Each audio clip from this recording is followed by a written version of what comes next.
Hello दोस्तों, welcome करता हूं आप सभी का एक बार फिर से। आप देख रहे हैं वासिम्पल, मैं आपके साथ शमशाद हुसैन। राजस्व एवं भूमि सुधार विभाग की तरफ से एक बहुत ही लेटेस्ट और महत्वपूर्ण अपडेट निकल कर आ रहा है। दरअसल आपको बता दें, नीतीश सरकार जमीन विवाद, भूमि विवाद को कम करने के लिए कुछ नए नियम लेकर आ रही है। अब यहाँ पर बताया गया है कि जमीन विवाद को 10 भागों में बांटा जाएगा। बहुत तरह के लोग हैं यहाँ पर, सबकी अलग अलग समस्याएं हैं। कुछ लोग यहाँ पर ऐसे भी हैं जो ज़मीन भूमि समस्या से जूझ रहे हैं, उनका ज़मीन अतिक्रमण हो गया है। तो कुछ ऐसे भी हैं जिनका ज़मीन उनके नाम से लिखा गया था, लेकिन उन पर किसी और का दखल कब्जा हो गया है। तो कुछ ऐसे भी लोग हैं जिनका कोर्ट से अभी तक बंटवारा नहीं हो पाया है। तो कुछ ऐसे लोग हैं जिनका निजी सड़क का, निजी रोड का मामला है। कई तरह के यहाँ पर मामले हैं। तो इसको अब 10 भागों में बांटा जाएगा और सभी को एक यूनिक कोड, जो यूनिक नंबर है, वो दिया जाएगा। और यहाँ पर बहुत ही आसान तरीके से फिर उनका निपटारा हो सकेगा। हालांकि यहाँ पर हम बात करें तो सरकार की तरफ से कई सारे नियम निकल कर आते हैं, लेकिन ज़मीनी स्तर पर ये कितना कारगर होता है, ये हमें देखना है। दरअसल यहाँ पर बात किया है, आपको बता दें, सूबे में ज़मीन विवाद को 10 भागों में बांटा जाएगा और इनकी सूची बनेगी। मिलेगी अलग अलग यूनिक कोड, सॉफ्टवेयर बनाकर उनकी मॉनिटरिंग करेगा खुद गृह विभाग। तो किस तरह से बांटे जाएंगे जमीन विवाद के मामले? जो पहला है यहाँ पर सरकारी भूमि पर कब्जा का विवाद, इसको अलग बांट दिया जाएगा। सरकारी भूमि का अतिक्रमण, बंदोबस्ती भूमि से बेदखली के मामले, कोर्ट में लंबित मामले और उनके आदेश के अनुपालन में हुए विवाद, और राजस्व कोर्ट में लंबित मामले व आदेश के अनुपालन में हुए विवाद, और यहाँ पर सिविल कोर्ट में लंबित मामले और आदेश के अनुपालन में हुए विवाद, आरटीपीएस के अनुपालन में विवाद, सरकारी रैयतें दोनों तरह की ज़मीन की नापी व सीमांकन के समय पर विवाद, पारिवारिक ज़मीन बंटवारा में विवाद, निजी रास्ता का विवाद व अन्य मामले। तो देखिए, ये सब जो मामले हैं ना, ये सब एक में था। अब इसको अलग अलग कर दिया जाएगा, 10 भागों में बांट दिया जाएगा और उनका एक अलग अलग यूनिक नंबर दिया जाएगा। तो ऐसे में बोझ भी कम पड़ेगा और साथ ही साथ एक समय निर्धारित होगा कि हाँ, इस तरह के जो मामले हैं उसका निपटारा इस दिन होगा। आइए, क्या है मामला पूरा बताते हैं। सूबे में जमीन विवाद के मामले को 10 भागों में बांट सूची बनाएगी गृह विभाग। राजस्व एवं भूमि सुधार विभाग और बिहार प्रशासनिक सुधार मिशन के संयुक्त बैठक में निर्णय लिया गया है कि भूमि विवाद मामलों का सूची बनाया जाए। मामलों की गंभीरता को देखते हुए यूनिक कोड दिया जाएगा, जिसमें जमीन विवाद स्थल, उनकी संवेदनशीलता की स्थिति और विवाद का पूरा इतिहास रहे। उन जमीन विवाद मामलों के मॉनिटरिंग के लिए गृह विभाग सॉफ्टवेयर बनाएगा। अभी सॉफ्टवेयर बना नहीं है, सॉफ्टवेयर बनाने की बात कही जा रही है और उसका संचालन भी करेगा। थाना और अंचल स्तर के जमीन विवाद मामलों की विधि व्यवस्था और जान माल के संभावित नुकसान की संवेदनशीलता को देखते हुए प्राथमिकता बनाई जाएगी।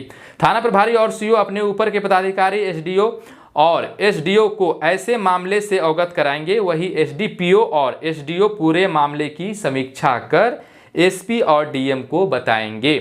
गृह विभाग द्वारा बनाए गए सॉफ्टवेयर के माध्यम से आयुक्त और आईजी सभी स्तर पर जमीन विवाद मामलों की मॉनिटरिंग, ट्रैकिंग और समीक्षा करेंगे। राजस्व एवं भूमि सुधार विभाग की समीक्षा कर अपनी रिपोर्ट गृह विभाग को दे देगा। मामलों के अनुसार समाधान की अल्पकालीन और दीर्घकालीन रणनीति बनेगी।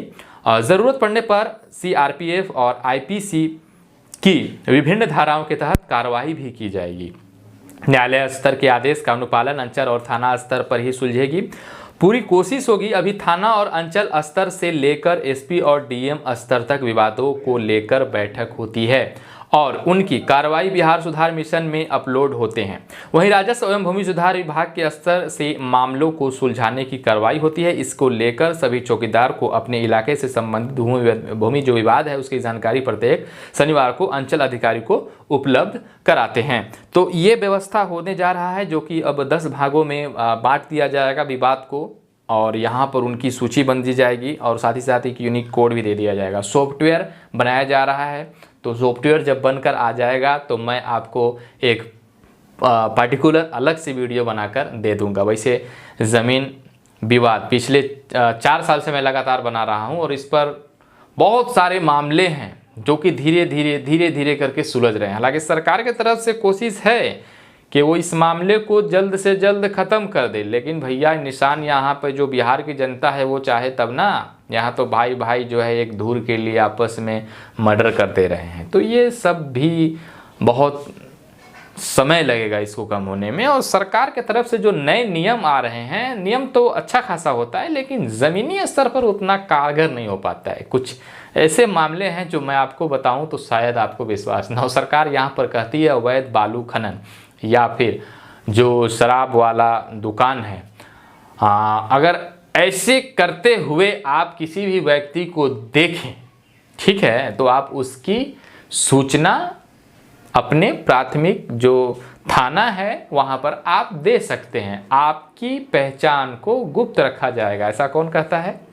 ऐसा बिहार सरकार कहता है, बिहार सरकार का नियम कहता है, कानून कहता है। लेकिन भैया ज़मीनी स्तर की बात करें तो यहाँ पर अगर आपने शिकायत कर दिया तो समझ लो फिर आपकी शामत आ गई। क्योंकि यहाँ पर जो भी अवैध बालू खनन हो या फिर शराब हो, कुछ भी हो, बिना पुलिस के मिली भगत के कुछ नहीं होता भाई।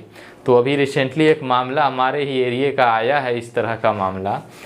तो उन्होंने बताया अपनी आप बीती कहानी ट्विटर पे कि भैया उन्होंने कुछ गुप्त जानकारी दे दिया था पुलिस विभाग को, बाद में पुलिस विभाग उसको ही अंदर करने लग गई जिसने जानकारी दिया था, और कहा गया था कि आपकी सूचना को गुप्त रखा जाएगा। तो ये सब मामले हैं बिहार के। वैसे आपकी क्या राय है नीचे हमें कमेंट में ज़रूर बताइए। चैनल पर पहली बार आए होंगे तो चैनल को सब्सक्राइब कर घंटी वाला बटन को दबाते जाइए। इंस्टाग्राम पे भी फॉलो कर लीजिए, वहाँ पर भी आप हमसे बातें कर सकते हैं और मनचाहा टॉपिक पर वीडियोज़ बनवा सकते हैं। वीडियो देखने के लिए आप सभी का बहुत बहुत शुक्रिया।